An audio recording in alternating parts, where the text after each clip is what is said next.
Hi అండి. ఈరోజు వీడియోలో వంజరం ఫిష్ ఫ్రై తయారీ విధానం ఎలా అని చూద్దామండి. మా ఇంట్లో మా పిల్లలు, మా ఆయన అయితే ఈ చేప మాత్రమే తింటారనమాట. వేరే ఏ చేప తినరు. వంజరం ఫిష్ వచ్చేసి ఫ్రెష్‌గా తెచ్చుకుని ఫ్రై చేసామంటే టేస్ట్ చాలా బావుంటుందండి. ఫ్రై మాత్రమే కాదు కర్రీస్ కూడాను. కానీ అప్పుడప్పుడు ఏమవుతుందంటే ఫ్రెష్‌గా దొరకడం లేదనమాట. అందుకని చెప్పేసి నేనైతే ఫ్రెష్ క్యాచ్ అనే ఇన్‌స్టాగ్రామ్ పేజ్ నుంచి వంజరం చేపలైతే తెప్పించానండి. ఇంకా వీటికి ఏ విధంగా మసాలా పట్టించాలంటే నేనైతే ఇన్‌స్టంట్‌గా వాడే ఫిష్ ఫ్రై మసాలా అయితే ఉపయోగిస్తున్నానండి. ఆల్రెడీ మన ఛానల్‌లో ఈ రెసిపీ ఉంది. కావాలనుకుంటే గనక నేను హైలైట్స్‌లో పెట్టాను చూడండి. దీంట్లో కొంచెంగా లెమన్ జ్యూస్ వేసి, కొంచెంగా వాటర్ వేసి పేస్ట్ కింద తయారు చేసి చేప ముక్కలకి అప్లై చేసి ఒక పావుగంట సేపు పక్కన పెట్టేయండి. ఇంక ఇదైతే ఫ్రై చేయాలనమాట. దానికోసం అయితే క్యాస్ట్ ఐరన్ పాన్ ఒకటి పెట్టి అందులో ఆయిల్ వేస్తున్నానండి.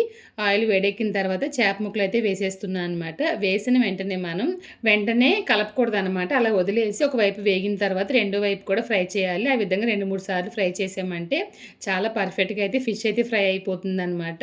మీకు ఫ్రెష్‌గా సీ ఫుడ్ కావాలనుకుంటే గనుక ఫ్రెష్ క్యాచ్ అనే ఇన్‌స్టాగ్రామ్ పేజ్ ఒకసారి చెక్ చేయండి. లేదంటే గనుక వాళ్ళ వెబ్‌సైట్‌కెళ్ళి చూసారంటే మీకు నచ్చిన సీ ఫుడ్స్ అనేవి అక్కడ ఉన్నాయన్నమాట. ఒకసారి వాళ్ళ వెబ్‌సైట్ కూడా ఒకసారి చెక్ చేయండి.